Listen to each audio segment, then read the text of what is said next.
السلام علیکم دوستو، امید کہ آپ سب بخیر ہوں گے۔ آج ہم آپ کے لیے کچھ دلچسپ اور معلوماتی باتیں لے کر کے آئے ہیں جو آپ کے لیے رہنما ثابت ہوں گی۔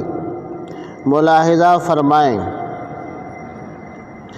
انسان تب سمجھدار نہیں ہوتا جب وہ بڑی بڑی باتیں کرنے لگے، بلکہ وہ جب سمجھدار ہوتا ہے جب چھوٹی چھوٹی باتیں سمجھنے لگے۔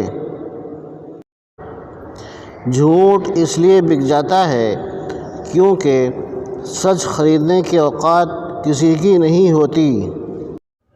ایک مرتبہ ایک چڑیا رزق کی تلاش میں کافی لمبا سفر گزارنے کے بعد اپنے گھونسلے میں پہنچی تو اس کے بچوں نے پوچھا، ماں تم نے بڑا سفر طے کیا، ہمیں بھی ذرا بتاؤ کہ آسمان کتنا بڑا ہے۔ چڑیا نے اپنے بچوں کو اپنے پروں میں سمیٹتے ہوئے نہایت اطمینان بھرے انداز میں جواب دیا، بچوں یاد رکھنا، والدین کے سائے سے بڑی کوئی چیز نہیں ہوتی۔ جو سچ کہوں تو برا لگے، جو دلیل دوں تو ذلیل ہوں، یہ سماج جہل کی زد میں ہے، یہاں بات کرنا حرام ہے۔ نبی کریم صلی اللہ علیہ وسلم نے ارشاد فرمایا، اچھے اور برے دوست کی مثال کستوری والے اور بھٹی والے کی سی ہے۔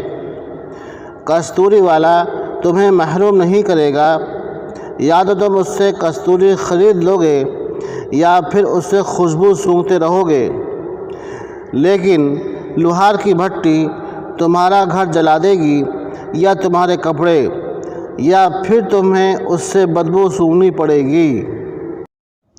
امام غزالی رحمۃ اللہ علیہ فرماتے ہیں، بچے کو بری صحبت سے بچائیں ورنہ ڈھیٹ، بے حیا، چور، جھوٹا، گستاخ اور بے ادب ہو جائے گا۔ دوسروں کو خوش رکھنے اور دل میں جگہ بنانے کے لیے اپنی بہت سی عادتوں اور رویوں کی قربانی دینی پڑتی ہے۔ جو شخص تم پر غصہ کرے اور تعلق بھی ختم نہ کرے تو وہ برے وقت میں تمہارا سب سے اچھا دوست ہے۔ کبھی اپنے دوست کی سچائی کا امتحان نہ لو، کیا پتہ اس وقت وہ مجبور ہو اور تم ایک اچھا دوست کھو دو۔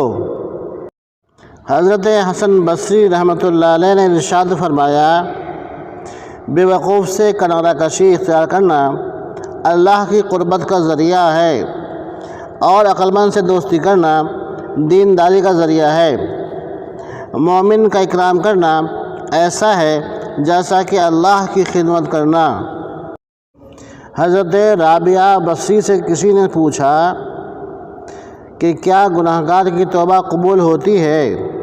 فرمایا، انسان اس وقت تک توبہ کر ہی نہیں سکتا جب تک اللہ توفیق نہ دے، اور جب توفیق مل جائے پھر قبولیت میں کوئی شک نہیں رہتا۔ مجھے زندگی کی سچائی کا تب پتہ چلا جب راستے میں پڑے بھولوں نے مجھ سے کہا، دوسروں کو خوشبو دینے والے اکثر یوں ہی کچل دیے جاتے ہیں۔ زبان سے معاف کرنے میں وقت نہیں لگتا، مگر دل سے معاف کرنے میں عمریں بیت جاتی ہیں۔ اکثر لوگ نرم لہجوں سے کتنی سخت بات کر جاتے ہیں کہ ان کے لفظوں کی تپش بھولنے میں ایک عمر لگ جاتی ہے۔ تنقید، طنز، فقرے بازی سے حوصلہ نہ ہارو، شور کھلاڑی نہیں تماشائی کرتے ہیں۔ دوستو، اگر آپ کو ہماری یہ ویڈیو پسند آئی ہو تو ہمارے چینل کو سبسکرائب، ویڈیو کو لائک اور شیئر کریں۔ اپنا بہت سا خیال رکھیے گا۔ پھر ملتے ہیں کسی ایسی ہی ویڈیو کے ساتھ۔ جزاکم اللہ، والسلام علیکم ورحمۃ اللہ وبرکاتہ۔